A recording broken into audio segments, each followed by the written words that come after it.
Just Energy Radio with your host, Dr. Rita Louise, will return right after these messages.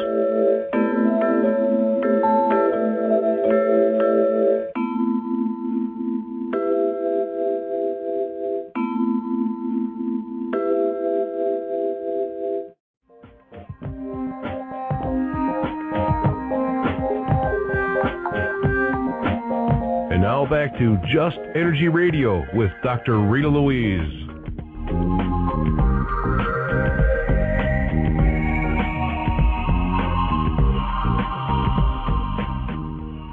Hello and welcome back to Just Energy Radio. I'm Dr. Rita Louise, and we're here talking to Acharya about her book, The Christ Conspiracy. But before I bring her back on the line, don't forget to stay tuned to the show. We're going to have our Mind Yoga question where you can win a copy of Haunted Spaces and Sacred Places later on in the show. You can also win a chance to get a free psychic reading from the students at the Institute of Applied Energetics.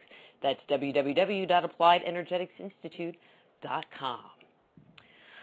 Acharya, before we went to break, we were talking about the different books of the Bible, and I think I want to start, I have a couple of questions about that, with the sources. You were talking about some of the non-biblical sources like Josephus.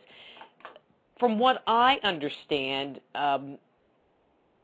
based on those sources, that Jesus never really showed up in the contemporary writings. Like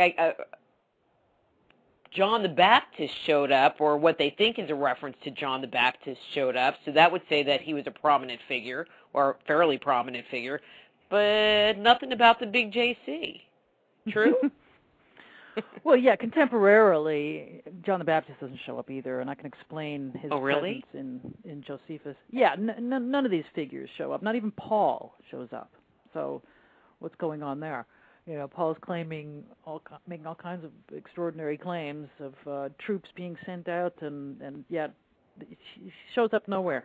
And the thing about Christ that would be perplexing, if you did not have a mythicist perspective of the story, would be that someone like Philo of Alexandria, who was also called Philo Judaeus because he was Jewish and ostensibly visited Judea, wrote a huge amount of material that we still have that basically describes the word, the logos, to a T, and takes Jewish theology and combines it, or Hellenizes it, combines it with Greek thought as well as Egyptian and Roman thought and other stuff that was current at the time in the Mediterranean.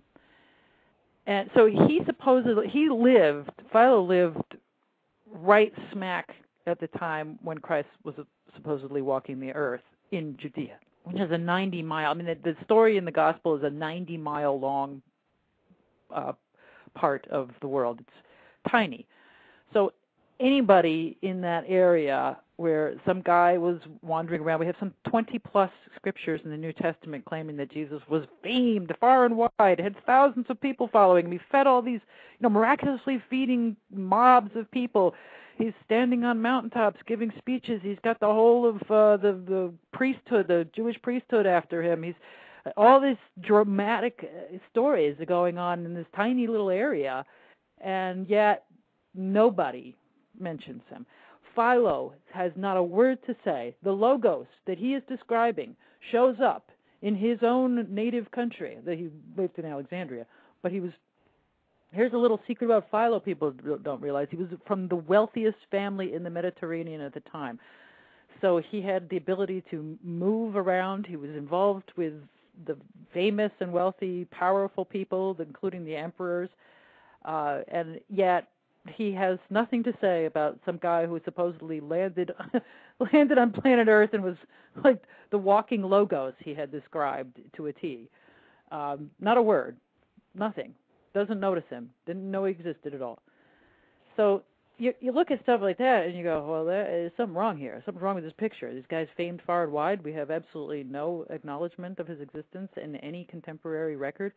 And this was one of the better documented periods of the time. This was not part of the Dark Ages that followed, thank you to deliberate efforts at wiping out literacy. this was a well-documented period, and there were many people writing. And so I have lists of these people. Some of the list that I created of the people at the time who were at least well-known writers of some degree was prominently featured in the movie Zeitgeist, which you may have heard of. So that, if people are familiar with that list of writers of the time, that comes from my book, Who Was Jesus, as well.